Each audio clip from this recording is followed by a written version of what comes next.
तो मेरे प्यारे प्यारे भोले भाले बच्चों, आज हम जिस विषय के बारे में बात करेंगे वो है इंजीनियरिंग ड्राइंग। और जो टॉपिक मैं आपके लिए लेकर आया हूँ वो है लाइन कन्वेंशंस।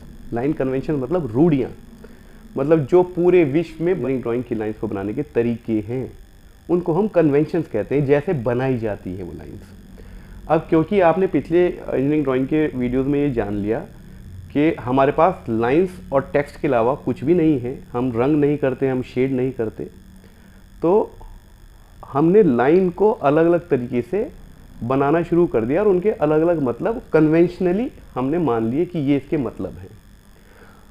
कुछ लाइंस हैं जिनके बारे में आज चर्चा करेंगे, कुछ लाइंस ऐसी हैं जिनके अगली वीडियो में चर्चा करेंगे। Thin continuous line, thick continuous line, hidden line, hatching line, dimension line, extension line, cutting plane line, बहुत सारी लाइंस हैं। Short break line, long break line, जिसको जिगजैग और फ्री हैंड लाइंस भी कहते हैं। इस तरीके की कुछ लाइंस हैं जिसके बारे में हम जानेंगे, उनको कैसे बनाया जाता है और उनका क्या मतलब होता है, वो क्या चीज़ प्रदर्शित करती है। पर सबसे पहले मैं आप लोगों को थोड़ा जगाना चाहता हूँ। इसका ज़रा ओवरव्यू समझ लीजिए क्या है ये। एक साहब होते हैं, उनको कहते हैं डिज़ाइनर। किसी भी जॉब को बनाने के लिए वो पूरी कैलकुलेशन करते हैं, किस मटेरियल का बनेगा, किस डायमेंशन का बनेगा, कैसा दिखेगा, कहाँ पे कौन सा पार्ट लगेगा। मशीन हो या कोई पार्ट हो, कोई इक्विपमेंट हो, उसको एक डिज़ाइनर सबसे पहले परसीव करता है, कैलकुलेशन से परसीव करता है कि ये कैसे बनेगा, किस मटेरियल का बनेगा। उनके साथ काम करते हैं ड्राफ्ट्समैन। डिज़ाइन है उसको वो पेपर पे उतारते हैं। पेपर हमारा 2D होता है, 2 डायमेंशनल होता है, तो ड्राइंग भी ऑर्थोग्राफिक हम इस्तेमाल करते हैं, प्रयोग करते हैं। ऑर्थोग्राफिक का मतलब क्या है कि उसमें साइज और डायमेंशन बिल्कुल पैरेलल प्रोजेक्शंस होती हैं, बिल्कुल एक्चुअल आपके साइज उसमें आने वाले हैं। तो ड्राफ्ट्समैन ने वो ड्राइंग बना दी। फिर आपको क्यों सिखाया जा रहा है ड्राइंग बनाना? खाली मैकेनिकल ड्राफ्ट्समैन वालों को सिखा देते ना, हर ट्रेड में ये कंपलसरी क्यों है? फिटर क्या करेगा, टर्नर क्या करेगा, मशीनिस्ट क्या करेगा उस ड्राइंग का? आपको ड्राइंग नहीं बनानी, आपको उस ड्राइंग को देखकर वो ऑब्जेक्ट बनाना है जो अभी एग्जिस्ट भी नहीं करता है। तो अपनी आदत ये मत डालिए कि आइसोमेट्रिक व्यू से ऑर्थोग्राफिक प्रोजेक्शंस कैसे बनाए जाएं। वो आपका काम नहीं है, वो ड्राफ्ट्समैन वालों का काम है। और ये वीडियो ड्राफ्ट्समैन वालों के लिए भी है। आपको ऑर्थोग्राफिक से एक ऑब्जेक्ट बना देना है, इस नज़र से आपको ड्राइंग को सीखना है। थोड़ा सा जाग जाइए, क्योंकि जब आप जॉब करेंगे और आप अगर ये कह रहे हैं कि मुझे ड्राइंग आती है बनानी, मैं ड्राइंग जानता हूँ, मैं ड्राइंग आती बनानी नहीं, मैं ड्राइंग को समझना जानता हूँ, इसका मतलब क्या है? आपको एक ड्राइंग दे दी जाएगी, एज पर ड्राइंग आपको ऑब्जेक्ट बना देना है। आप कहें नहीं साहब ये नहीं मुझे आता, मुझे तो पहले आइसोमेट्रिक ड्राइंग बता दो और फिर मैं ये 3 व्यू बना दूंगा। ये काम आपका नहीं है, वो मैकेनिकल ड्राफ्ट्समैन वालों का काम है। आपको ये इसलिए सिखाया जा रहा है कि ताकि अगर आप आइसोमेट्रिक से ऑर्थोग्राफिक समझ गए कि ऑर्थोग्राफिक व्यूज़ कैसे दिखते हैं, तो आप इनसे ऑब्जेक्ट बना सकते हैं, इसलिए बताया जा रहा है आपको वो। तो इसलिए थोड़ा सा सही सीखना क्या है और सीखना कैसे है, इस पर भी जरूर ध्यान दें। Welcome to the real world of engineers. तो साहब, लाइन कन्वेंशंस, रूढ़ियाँ, इसमें बहुत सारी तरीके की ड्राइंग लाइंस होती हैं, जो ये रही पूरी उसकी लिस्ट। आज हम पहली 5 लाइंस के बारे में चर्चा करेंगे। कैसे बनाते हैं, क्यों बनाते हैं, उनका क्या मतलब है, इन चीज़ों को जानते हैं। इस वीडियो के अंत तक बने रहा करें। आप पहले कुछ चंद मिनटों की वीडियो देख के तो सोचते हैं बाद में देख लेंगे जब एग्ज़ाम आएगा। कल कभी नहीं आता दोस्तों। आज का काम आज पूरा करें और इन्हें सीखते हुए ऐसे आगे चले कि दोबारा इनको सीखने की ज़रूरत ना महसूस हो रही हो। तो इन लाइन कन्वेंशंस को सिखाने के लिए चलिए एक ड्राइंग बनाते हैं। और मुझे मिला एक ऑब्जेक्ट, ऐसे ही पड़ा हुआ था मेरे ऑफिस में, इसकी ड्राइंग बनाते हैं और समझते हैं कि अलग अलग लाइंस को कैसे बनाया जाएगा और वो इस जॉब में उसका क्या मतलब है, वो क्या प्रदर्शित कर रही है वो चीज़ें। तो इस जॉब को बनाते हैं बहुत दिनों बाद, लगभग 20 साल बाद पेंसिल स्केल से ड्राइंग बनाऊंगा। ऑटोकैड जब से आया है तब से तो मेरी प्रैक्टिस ही छूट गई, तो थोड़े हाथ भी कांपेंगे, थोड़ी नज़र भी कमज़ोर हो गई है पर अभी भी भूला नहीं हूँ उन चीज़ों को। आने वाले वीडियोस में ऑटोकैड पर ही प्रैक्टिस किया करेंगे, क्योंकि वो बहुत आसान है। इसको बनाने में घंटों लगते हैं, वो 5 मिनट की बात है। और टेक्नोलॉजी, जैसा मैं हमेशा आपको अपने वीडियोस में बताता हूँ, इंग्लिश कम्युनिकेशन और टेक्नोलॉजी, इन पे काम कीजिए अगर आपको ऊंची उड़ान भरनी है तो चलिए ड्राइंग बनाते हैं इसकी। Done done done done done done done. इस जॉब की अगर मैं आपको कहूँ कि ये ड्राइंग है, क्या आप इस ड्राइंग को समझ पा रहे हैं? मैं आपको थोड़ा और समझाने की कोशिश करता हूँ। यहाँ पर आप अगर ये देख पाएँ, नीचे 85 mm लिखा हुआ है, ये डायमेंशन इसकी 85 है। ऊपर 52 लिखा हुआ है, ये डायमेंशन इसकी 52 है। इसकी टोटल हाइट 100 mm है, ये देखिए 100 लिखा हुआ है यहाँ। और ये स्लॉट 16 बाय 8 के ये स्लॉट हैं। एक सीधा खड़ा हुआ है, एक लेटा, ये भी 16 बाय 8 का है। इसकी ऊपर से ये डायमेंशन 52 दे रखी है। इस होल की ये विड्थ, स्लॉट की विड्थ 8 mm और ये वाली जो इसकी डेप्थ है वो 16 mm दे रखी है। तो ये पूरी एक इस जॉब की ड्राइंग है। मैं इसको अगर आउटलाइन आपको करके दिखाऊं, ये है वो जॉब।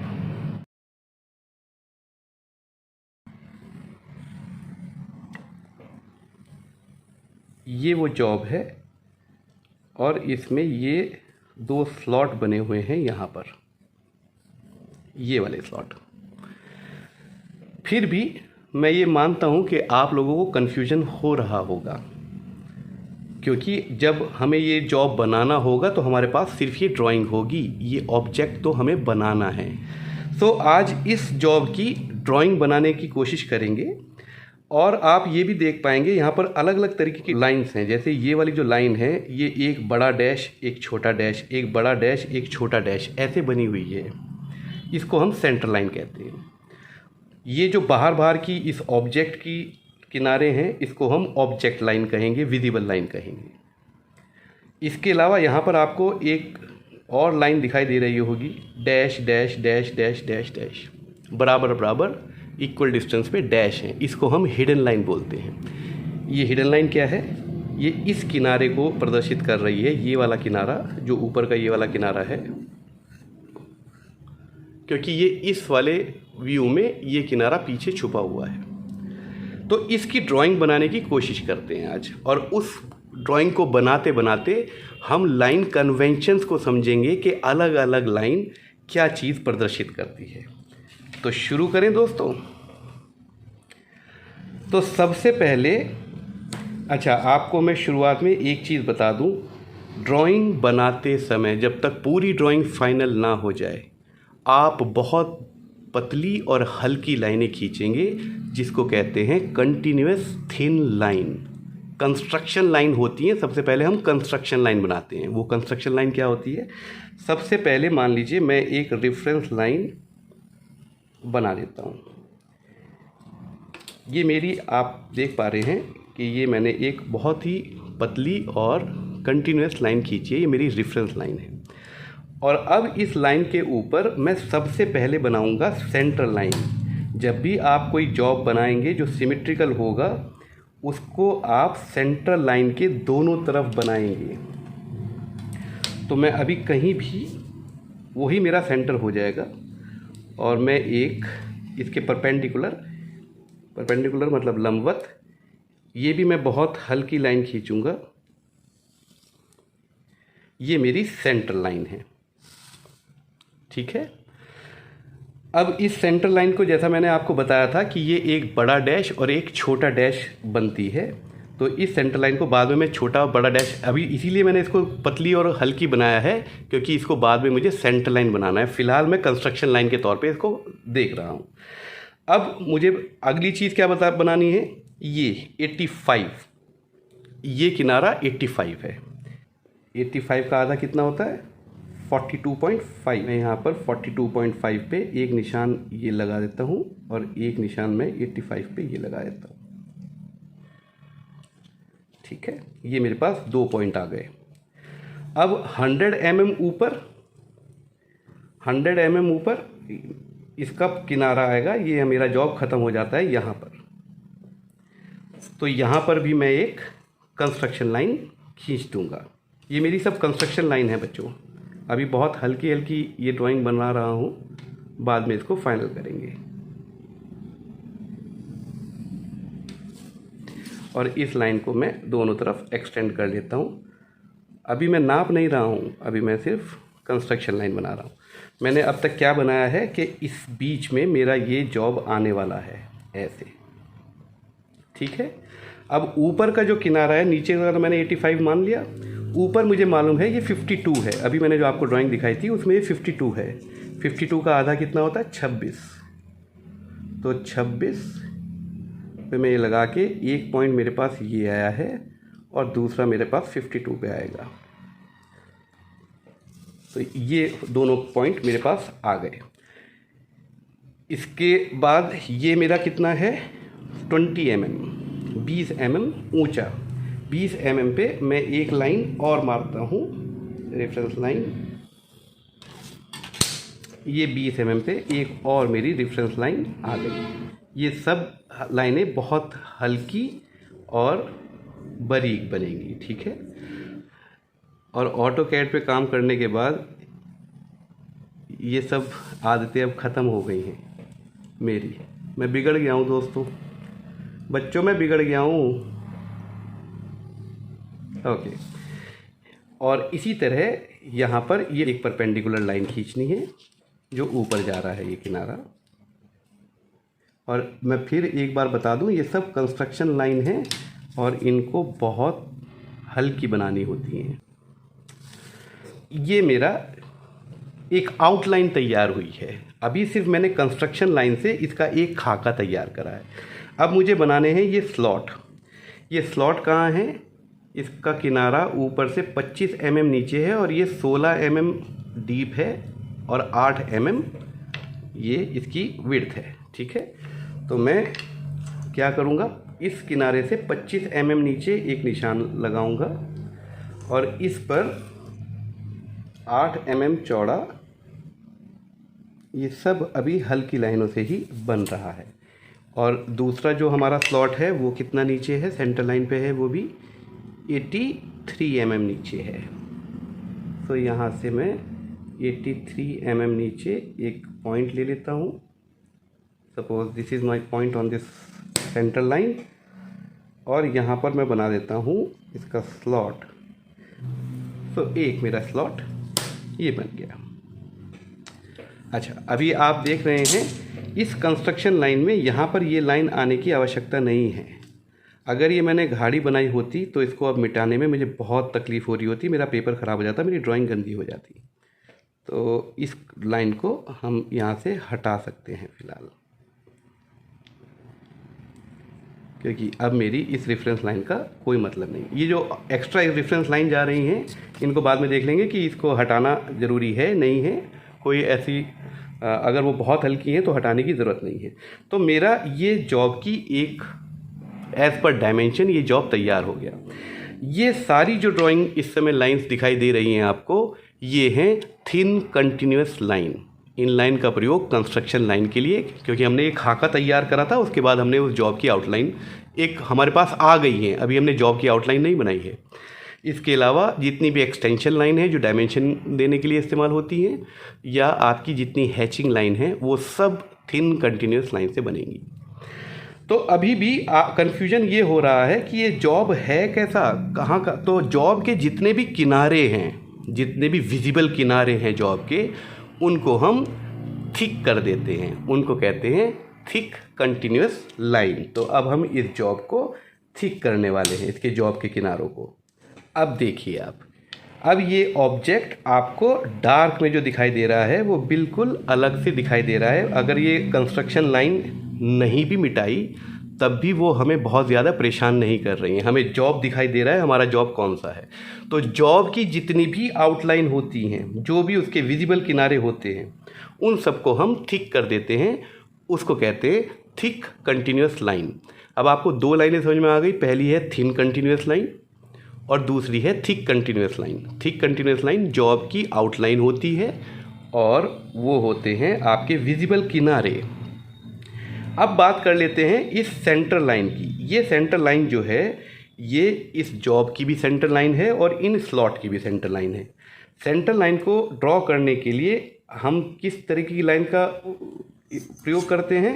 एक बड़ा डैश, एक छोटा डैश, और ये जॉब से थोड़ा बाहर निकलेंगे। ये आपकी सेंटर लाइन हो गई। एक बड़ा डैश और एक छोटा डैश, ये बराबर बराबर दूरी पे छोटे और बड़े डैश बनेंगे। इसको हम कहते हैं सेंटर लाइन। ये किसी भी ऑब्जेक्ट की या किसी पार्ट की या किसी ओपनिंग की सेंटर लाइन होती है। यहाँ पर हम एक सेंटर लाइन इसकी भी ड्रॉ कर सकते हैं। ये 16 mm है, 4 mm नीचे, मतलब 8 mm नीचे, सॉरी। यहाँ पर इस स्लॉट की एक ये सेंटर लाइन भी हमें ड्रॉ करनी चाहिए। एक बड़ा डैश, एक छोटा डैश, एक बड़ा डैश, एक छोटा डैश। इसी तरह इस स्लॉट की भी हमें 4 mm नीचे, ये 8 mm का था तो इसके 4 mm नीचे हमें यहाँ पर भी एक सेंटर लाइन ड्रॉ करनी चाहिए। तो ये हमारी सेंटर लाइन होती हैं। तो अब हम 3 तरीके की लाइंस को समझ गए। Thin continuous line, thick continuous line, centre line. ठीक है, अब बात करते हैं हिडन लाइन की। इस ऑब्जेक्ट को अगर मैं आपको पलट के दिखाऊं तो यहाँ पर ये किनारा तो इस किनारे के पीछे आ गया, मतलब इस किनारे के पीछे ये वाला किनारा आ गया। तो इसको तो हिडन लाइन में दिखाने की आवश्यकता नहीं है। पर ये किनारा, ये किसी किनारे के पीछे नहीं आ रहा, ये यहाँ आ रहा है, ये यहाँ है ये किनारा, पर ये छुपा हुआ है इस व्यू में। इसको प्रदर्शित करने के लिए हम हिडन लाइन का प्रयोग करते हैं। ये 5 mm ऊपर है, यहाँ आएगी वो हिडन लाइन, और इस हिडन लाइन को ड्रॉ करते हैं डैश लाइन से। ये जो लाइन हमने बनाई है ये और लाइनों से अलग है। आप देखिए ये बराबर बराबर डैश हमने बनाए हैं, इसको हम कहते हैं हिडन लाइन। ये हिडन लाइन है आपकी। ये वो किनारा है जो इस व्यू में दिखाई नहीं दे रहा, लेकिन ये किनारा है ऑब्जेक्ट का, तो इसको हम हिडन लाइन कहते हैं। तो हम 4 तरीके की लाइन समझ गए। अब आखिरी एक और लाइन जो आज मैं समझाना चाह रहा हूँ आपको, वो है डायमेंशन लाइन। देखिए ये जो कंस्ट्रक्शन लाइन है, इसको मैंने इसलिए नहीं भी मिटाया था क्योंकि ये मेरी डायमेंशन लाइन को प्रदर्शित करने में प्रयोग हो सकती हैं। डायमेंशन लाइन भी हमेशा हल्की बनेगी और ये एक्सटेंशन लाइन कहलाती हैं। ये भी हल्की बनेगी। ये थिन कंटिन्यूस लाइन से बनेगी एक्सटेंशन लाइन। इनके बीच में एक डायमेंशन लाइन जो इस किनारे से इस किनारे तक की दूरी आपको प्रदर्शित करेगा। इसके दोनों तरफ होते हैं एरो हेड, और एरो हेड पतले और लंबे बनाने की कोशिश करा करें। इसमें 3 और 1 का अनुपात होता है। इसकी चौड़ाई अगर 1 है तो इसकी लंबाई 3 होगी। दोनों तरफ इसके एरो हेड होते हैं और ये एरो हेड एक्सटेंशन लाइन को टच करते हैं। और इसके ऊपर इधर नहीं, जब आप डायमेंशनिंग के सिस्टम सीखेंगे, अलाइंड और यूनिलेटरल डायमेंशंस, तब आपको बताया जाएगा कि डायमेंशन देने की क्या रूढ़ियाँ हैं। अभी हम फिलहाल लाइंस की बात कर रहे हैं। तो इसके ऊपर हम इस डायमेंशन को दे देते हैं। ये डायमेंशन है 78। जितने भी टेक्स्ट हैं, एरो हेड हैं या आपके ऑब्जेक्ट की आउटलाइन है, वो डार्क पेंसिल से बनाई जाएगी। और उसके अलावा जितनी भी लाइंस हैं वो सब लाइट पेंसिल से बनाई जाएंगी, जिसमें सेंटर लाइन, हालांकि सेंटर लाइन मैंने थोड़ा डार्क बना दी है, लेकिन ये लाइट पेंसिल से बनेगी सारी सेंटर लाइन। हिडन लाइन भी लाइट पेंसिल से बनेगी। डार्क पेंसिल से बनेगा सिर्फ ऑब्जेक्ट का आउटलाइन और जो भी टेक्स्ट आप लिख रहे हैं। 78 मान लीजिए यहाँ लिखा है। इसी तरीके से अगर मैं यहाँ का ऊपर 52 अगर इसकी डायमेंशन देना चाहूँ तो मुझे एक्सटेंशन लाइन बहुत हल्की,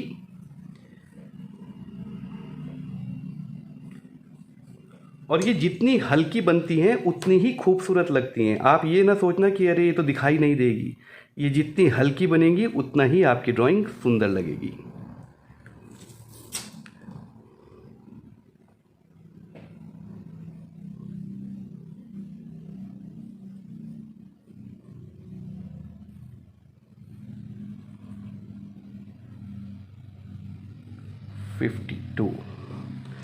तो इस तरीके से हम सारी डायमेंशंस को दे देते हैं। अब दोबारा उस ड्राइंग को मैं आपके सामने लाता हूँ।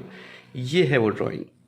जितनी भी आप डायमेंशन देंगे वो ऑब्जेक्ट के बाहर देंगे। जब हम डायमेंशनिंग पढ़ेंगे तो उसके बारे में ज़्यादा डिटेल में जानेंगे। सारी डायमेंशंस ऑब्जेक्ट के बाहर देनी चाहिए जहाँ तक हो सके।